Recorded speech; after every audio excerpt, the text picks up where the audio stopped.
Merci Madame la Présidente. Mes chers collègues, je suis très heureux d'être nommé rapporteur et dans la foulée de présenter mon rapport.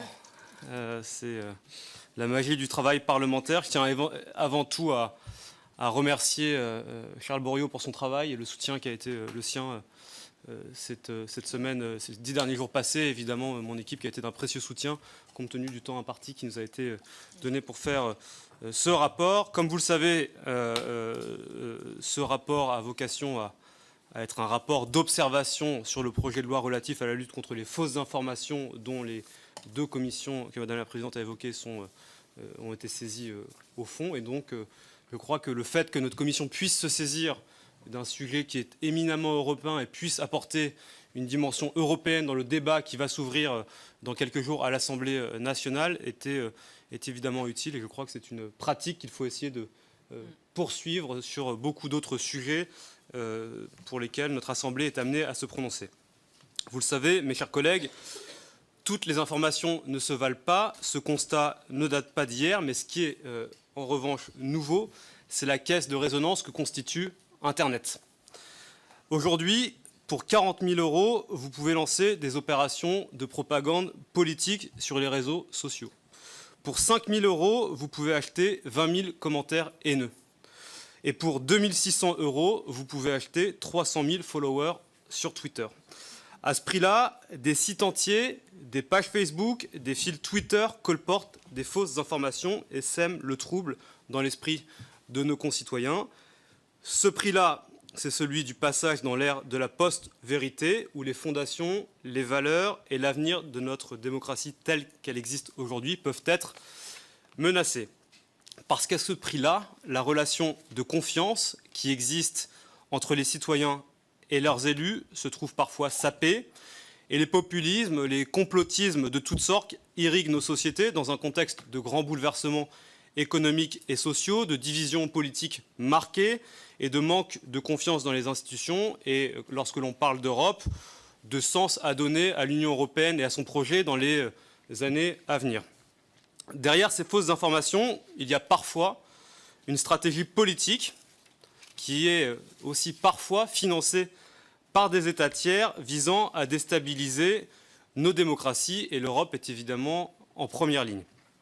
Les exemples récents de périodes électorales déstabilisées où le débat public a été parasité ne manquent pas au Royaume-Uni, en Catalogne, en Italie récemment et évidemment dans la campagne présidentielle l'an passé en France. L'origine géographique des fauteurs de troubles est souvent la même, des États tiers dans le voisinage immédiat de l'Union européenne.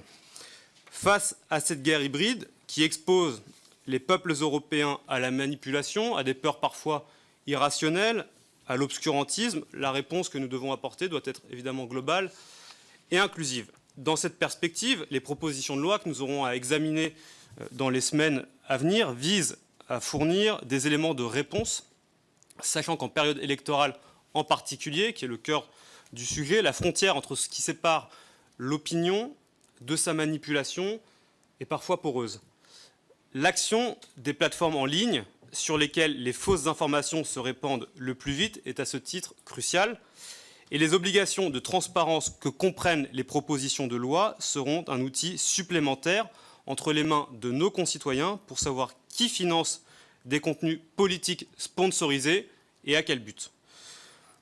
Mais j'estime que la réponse au problème de la désinformation ne peut s'arrêter aux frontières nationales. Le problème des fausses informations globales par essence doit faire l'objet d'une réponse européenne commune, d'un socle commun sur lequel les États membres pourront s'appuyer pour construire la réponse qu'ils estiment nécessaire pour ensuite légiférer. La récente communication de la Commission européenne est d'ailleurs prometteuse dans la mesure où elle conserve sa capacité d'action européenne en cas d'insuffisance avérée des progrès effectués par les plateformes en ligne. Par ailleurs, je propose, dans le rapport dont je viens d'être nommé rapporteur, de renforcer les moyens et les capacités d'action du service d'action extérieure européen, et en particulier de ce que l'on appelle la East Stratcom Task Force. Ce groupe d'action, je le disais, intégré au service d'action extérieure, s'attache à préserver les pays d'Europe centrale et orientale de toute forme d'ingérence extérieure susceptible de saper la confiance des citoyens envers leurs institutions. La tâche de ce groupe est évidemment extrêmement importante. Il est bien mené, notamment pour assurer la cohésion au sein de l'Union européenne, à l'heure où certains partenaires d'Europe centrale peuvent représenter des proies faciles, volontaires ou pas volontaires, pour des acteurs cherchant à les déstabiliser. Mais je pense qu'il faudra évidemment élargir les compétences du service d'action extérieure dans ce domaine. Par-delà sa dimension européenne, la réponse à apporter aux fausses informations doit être inclusive et évidemment dépasser le seul stade d'une répression éventuelle. Toutes les sociétés, tous les pays ne sont pas égaux face aux fausses informations. Le niveau d'éducation, la culture démocratique, les inégalités jouent un rôle décisif dans leur degré de propagation. C'est donc aussi et surtout par l'éducation aux médias numériques que l'Union européenne peut lutter efficacement contre les fausses informations. C'est pourquoi je considère dans ce projet de rapport, que le programme Europe Créative pourrait participer au financement des programmes nationaux d'éducation numérique et soutenir les projets menés dans ce sens par les organisations non gouvernementales, les associations et les start-up. Par ailleurs, parmi les fragilités structurelles de nos sociétés, il en est une qui est particulièrement importante, c'est la transformation inachevée du secteur de la presse vers le numérique. Et afin de maintenir la diversité des points de vue médiatiques et la promotion des médias garantissant l'authenticité des informations communiquées, il est de notre ressort de protéger et de valoriser le secteur de la presse. L'enjeu est considérable puisqu'il s'agit évidemment de protéger le pluralisme des médias, la diversité d'opinion et son corollaire qui est évidemment la liberté d'expression auquel nous sommes tous profondément attachés en France et partout en Europe. Dans cette optique, je formule deux propositions dans ce projet de rapport. D'une part, prolonger l'idée de la labellisation des contenus authentiques en s'appuyant sur la Journalist Trust Initiative, initiée en avril par l'association Reporters sans frontières, afin d'identifier les médias respectant les principes déontologiques stricts dans la gestion de leurs informations. D'autre part, soutenir l'idée d'une aide financière européenne au secteur de la presse afin d'accompagner l'évolution de ce secteur vers le monde numérique. Cette transition est encore en cours, elle n'est pas achevée et nous devons aider les médias vers cette transition. Enfin, et j'en terminerai par là, le combat contre les fausses informations est crucial dans la perspective des échéances à venir. Les élections européennes qui se tiendront en mai 2019 doivent permettre aux Européens de choisir le projet politique qu'ils souhaitent pour l'avenir de leur continent, à un moment où les désordres internationaux sont nombreux, à un moment où l'Europe doit devenir évidemment une puissance politique capable de peser sur les grands enjeux du XXIe siècle. Et l'actualité récente au Proche-Orient, mais aussi ailleurs, est venue nous le rappeler avec force. Or, l'accumulation et la façon dont le scrutin européen est organisé, c'est-à-dire 27 scrutins nationaux différents, ainsi que la méconnaissance parfois par nos concitoyens des sujets européens, de ce que fait l'Union européenne, de ce que ne fait pas l'Union européenne, constitue un terreau favorable à la propagation des fausses informations durant cette période électorale. Et donc, j'estime que les institutions européennes doivent évidemment s'organiser. Je sais qu'elles le font. Le Parlement européen y travaille avec une unité qui est dédiée. Et je pense par ailleurs que le partage d'informations et d'expérience et la lutte de tous les États membres contre les stratégies de déstabilisation de ce scrutin sont une des conditions sine qua non pour en garantir la sincérité. Vous le savez, l'Europe est à un moment décisif, charnière de sa construction. Nous avons collectivement à formuler un certain nombre de choix quant aux orientations que nous voulons prendre. Et la cohésion de l'Union européenne pour garantir la sincérité des scrutins à venir est évidemment extrêmement importante et ne doit pas pouvoir être négociée. Et donc, dès aujourd'hui, la mobilisation nationale, ici à l'Assemblée nationale, mais aussi européenne au sein des institutions contre les fausses informations, doit être entière afin d'offrir à la vie démocratique européenne dans notre pays et à l'échelle de l'Union des lendemains plus sereins. Je crois que c'est la condition pour que nous puissions avoir un débat apaisé en 2019 au-delà des divergences politiques et des choix que les uns et les autres pourront formuler devant les électeurs dans tous les États membres de l'Union. Je vous remercie pour votre attention. Merci beaucoup, chers collègues. Surtout, merci beaucoup d'avoir réagi dans ce temps très court imparti pour ce rapport, parce que c'est une prouesse, surtout lors de cette trêve. Moi, j'ai une petite question aussi par rapport au soutien ou aide financière directe à la presse. Est-ce que là, ça posera pas un problème de concurrence enfin, comment pourrait-on envisager ces aides financières? Je peux prendre plusieurs questions. Oui, Tiffany. Oui, merci Madame la Présidente. Je tiens d'abord à remercier le rapporteur pour la qualité de son rapport. C'est vrai que parfois on parle de fausses informations, parfois d'informations manipulées. Donc tout d'abord une remarque, c'est vrai que je pense qu'il faut être très prudent sur ce genre de choses parce que on n'est pas tout de suite dans la vérité ou dans une information fausse. En politique en général, il y a sous quel angle on prend la chose. Il y a parfois on accentue, parfois on exagère et tout d'un coup l'information devient fausse. Donc tout d'abord être très prudent sur ces questions-là. Et enfin une interrogation, puisqu'il y a quelques temps, j'avais pu parler avec M. Lévy de Publicis, qui avait émis une idée qu'il connaissait, que soutenait Publicis aux États-Unis, qui était une sorte d'organisation, d'association de journalistes qui allaient comme ça étudier tous les sites américains et aller mettre en place par rapport aux informations, par rapport au financement de ces médias-là, mettre une sorte de feu rouge, feu orange ou feu vert pour que les lecteurs puissent apprécier finalement la qualité ou en tout cas l'indépendance de ces journalistes-là. Et donc vous avez parlé de labellisation et je voulais savoir, est-ce que vous pouviez détailler un petit peu ce système de label pour savoir s'il va dans le même sens ou s'il y a d'autres idées. Je vous remercie. Bruno Gollnisch. Merci Madame la Présidente. Je représente une sensibilité injustement stigmatisée, pour reprendre les termes de notre rapporteur, comme populiste, complotiste, et quant à mon niveau d'éducation, j'admets volontiers qu'il est médiocre. Mais surtout que je voudrais dire, c'est que j'espère que notre rapporteur va s'intéresser aux fausses informations d'origine étatique. Et je ne pense pas à des États prétendus autoritaires ou autres, mais à une grande démocratie dont j'ai pendant longtemps soutenu la politique. Je veux parler, par exemple, pour ne prendre que cet exemple, celui des États-Unis d'Amérique. Les États-Unis d'Amérique sont entrés en guerre 6 fois au cours du siècle écoulé, et les 6 fois à partir de fausses informations, des fausses informations d'État. Qui n'ont toujours pas, d'ailleurs, trouvé leur réponse. Premièrement, la guerre hispano-américaine, dans laquelle on a prétendu faussement que les Espagnols avaient fait exploser le cuirassé Maine, ce qui a servi de prétexte au déclenchement de cette opération. C'était une fake news, comme on dit aujourd'hui. Deuxièmement, la Première Guerre mondiale. Je suis heureux que les États-Unis soient venus à notre secours, mais enfin, on a prétendu que le paquebot Lusitania ne transportait que d'innocents civils. On sait aujourd'hui, par les plongeurs qui l'ont exploré, qu'il était bourré de munitions jusqu'à la gueule, en violation de la neutralité américaine.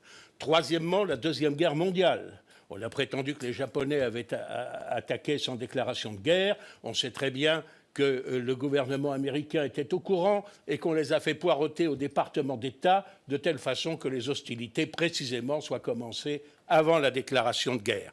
Quatrièmement, la guerre du Vietnam, pour laquelle j'ai soutenu la politique américaine, car je croyais, un peu naïvement peut-être, à la nécessité de protéger le monde libre contre les communistes. L'incident du golfe du Tonkin, on le sait aujourd'hui, a été délibérément provoqué par les États-Unis d'Amérique.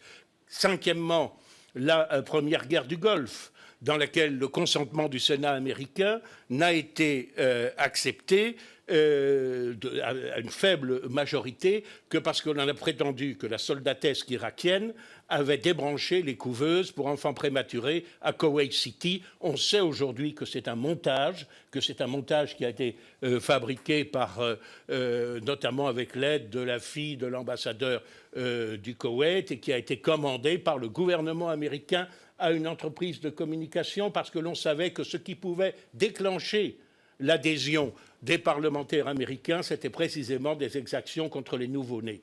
Sixièmement, et enfin, peut-être le plus emblématique, le secrétaire d'État américain Colin Powell, agitant à la tribune du Conseil de sécurité des Nations Unies, c'est la deuxième guerre du Golfe, une fiole censée contenir un poison fabriqué par le gouvernement irakien et dont on sait aujourd'hui qu'il ne contenait que du pipi de chat. Alors, moi, quand j'entends parler de fake news, je me demande si l'on va véritablement réagir contre les fake news d'origine gouvernementale. Et je conclurai, Madame la Présidente, pour ne pas être trop long, quand même par un dernier épisode qui, à mon sens, aurait dû faire la une des manchettes de nos journaux.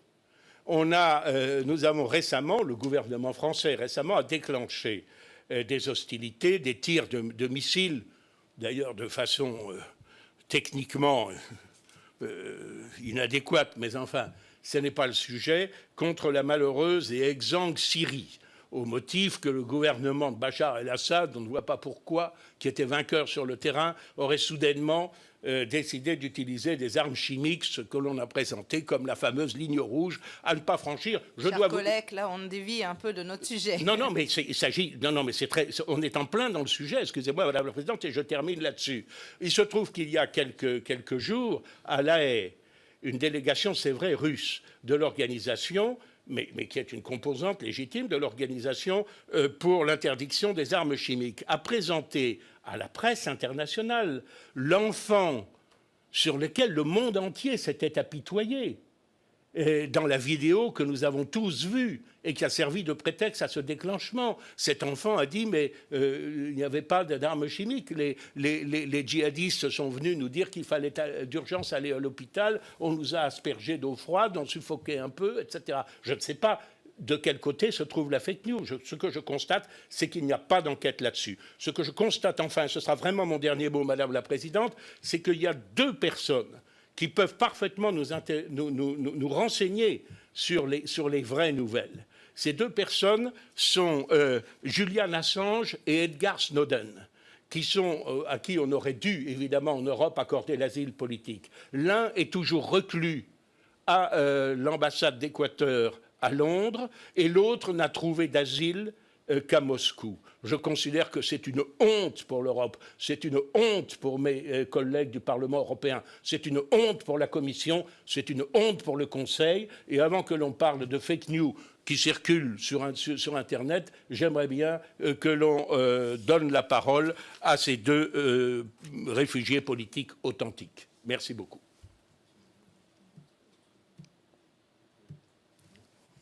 Le rapporteur. Merci pour ces questions et ces observations et les commentaires qui ont été les vôtres. Vous vous êtes trouvé bien modeste en disant que vous n'aviez une culture modeste. Vous nous aviez fait un long exposé qui, s'il est erroné à certains égards, démontre que vous avez une culture certaine sur certains sujets. Ce qui est évident, c'est que la lutte contre les fausses informations d'origine gouvernementale est extrêmement importante. Et elle doit être au cœur de la réponse que nous devons apporter, que ce soit au niveau national ou européen. Et vous prenez un biais qui est le biais qui est le vôtre, qui s'attache à revenir sur un certain nombre de faits historiques qui ont été, dans la plupart des cas, l'approche qui est la vôtre est complètement erronée, mais je vous rappelle qu'il y a des outils aujourd'hui européens, notamment la East Stratcom Task Force, qui, elle, a vocation à lutter contre les fausses informations gouvernementales. Donc c'est déjà quelque chose qui existe. Ensuite, pour revenir aux questions sur le fond de mes collègues, sur la proposition de mettre en place un label européen. Ça existe déjà dans un certain nombre d'États membres. En France, il y a déjà une initiative comme celle-ci qui a été lancée par les grands quotidiens nationaux, en particulier Le Monde, qui vise à mettre en place un protocole qui définit, qui se base sur plusieurs critères, la transparence, l'indépendance éditoriale et la méthode journalistique. Et donc, on pourrait très bien imaginer avoir la même chose au niveau européen, et c'est ce que propose d'ailleurs Reporters sans frontières avec la Journalism Trust Initiative, qui permet d'avoir ce label et cette méthodologie commune qui permettent d'identifier ce qui pourrait être qualifié d'information sérieuse en fonction des critères que je vous ai énoncés, c'est-à-dire la transparence, l'indépendance éditoriale et la méthode journalistique. En ce qui concerne le soutien à la presse, l'aide financière à la transition du format papier vers le format numérique, il existe déjà un certain nombre d'initiatives européennes. Dans le projet Europe créative, il existe un certain nombre de financements qui aident à la transition du passage du format papier au format numérique et qui respectent toutes les règles, notamment de soutien ou de concurrence nécessaires. Et donc, moi, je crois que c'est important de pouvoir le soutenir. Mais je voudrais ponctuer cette intervention en disant qu'il peut y avoir, d'un côté, le pluralisme des opinions, des courants de pensée, mais un même fait peut donner lieu à différentes interprétations, des lectures opposées, et ça, c'est toute la richesse du débat démocratique. Mais il y a aussi, de l'autre côté, les fausses informations, c'est-à-dire celles qui présentent comme des faits avérés des choses qui ne sont pas la réalité, ou qui ne sont jamais arrivées, ou qui ne se sont pas du tout passées comme elles ont pu être racontées. Et je crois que le développement qui a été le vôtre tombe dans la seconde catégorie.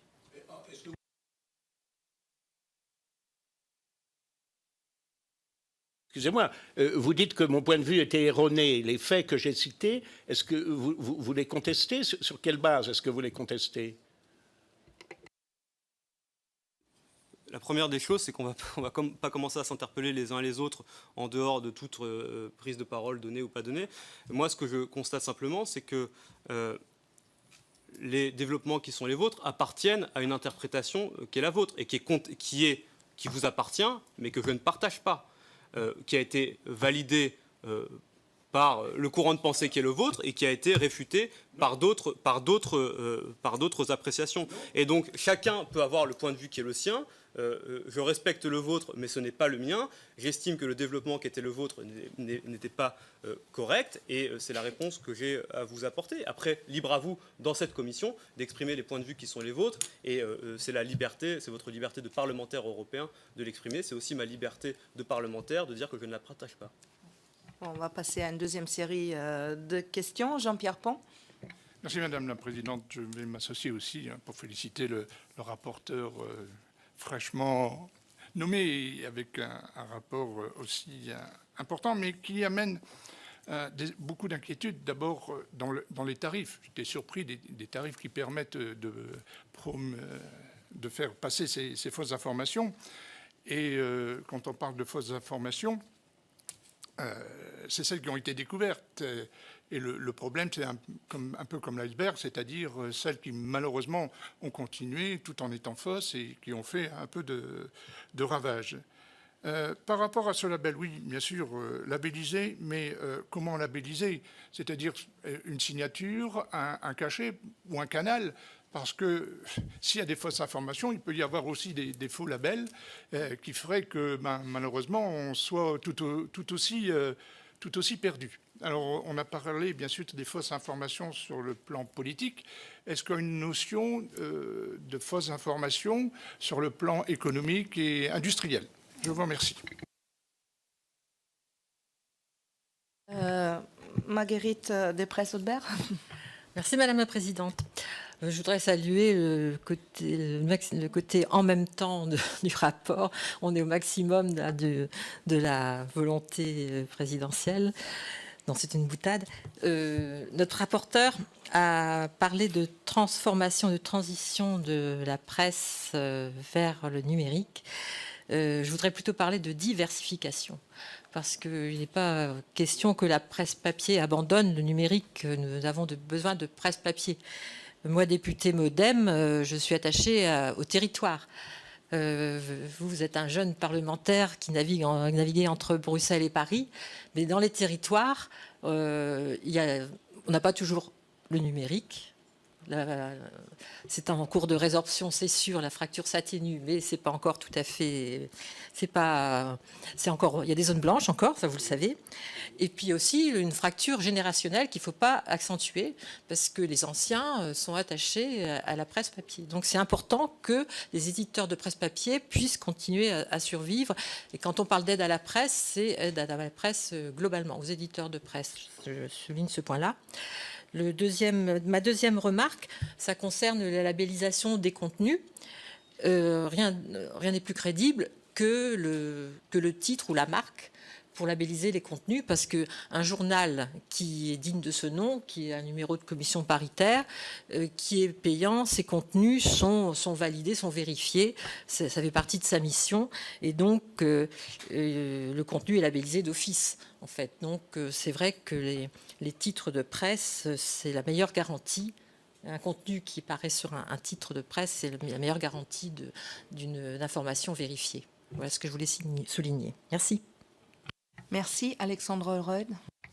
Oui, merci Madame la Présidente et merci Monsieur le rapporteur pour ce prodigieux travail que vous avez fait dans des temps qui vous sont impartis. Juste deux, trois commentaires. Je reviens brièvement, sans vouloir entrer dans un débat historique, je reviens brièvement sur cette question puisqu'elle me paraît très importante, de la responsabilité ou en tout cas des actions. Je crois que mon micro ne fonctionne pas. Des actions du soutien qu'État. Pardon ? Les deux sont allumés. Du soutien que certains États peuvent amener à des moyens d'influence et à des moyens de presse au sein de nos frontières. Juste pour en revenir brièvement sur la discussion, je suis entièrement d'accord et je partage entièrement le point de vue du rapporteur. Les exemples multiples que vous avez cités sont des interprétations de l'histoire. Je vous reprends un exemple parmi tant d'autres. Pearl Harbor, c'est une lecture extrêmement minoritaire de ce qui s'est passé à Pearl Harbor. Après, libre à chacun d'être convaincu par une lecture très minoritaire de ce qui s'est passé dans notre passé. Il en existe en Europe sur un passé triste et un passé proche. C'est très dommage, mais libre à chacun de croire à quelques historiens et parsemés qui pensent ou qui croient lire dans les événements de l'histoire une lecture particulière, mais elle n'est certainement pas généralisée et elle n'est certainement pas prouvée. Deuxième chose, je voudrais vous dire que je suis d'accord avec vous, il y a un certain scandale autour de Julian Assange.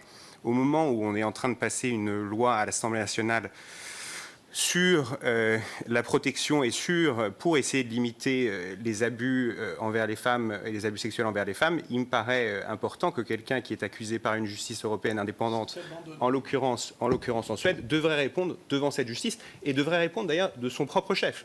Puisque quand on a des principes comme ça qu'on déclare après, il faut qu'on se les applique à soi-même.